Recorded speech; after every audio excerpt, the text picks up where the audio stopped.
Here I have REALME Narzo 20A, and today I'm going to show you how to perform factory reset operation on this device. So first of all, you have to go to settings, then you have to go to the additional settings, then go to the backup and reset, backup and restore, then you have to agree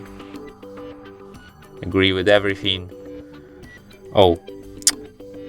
Erase all data factory reset, and then select erase all data, and then confirm it by tapping erase all data, and then tap right here, and after a few minutes your device will be restarted.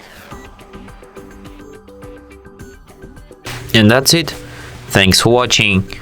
If you find this tutorial useful, don't forget to hit that like button and subscribe to our channel.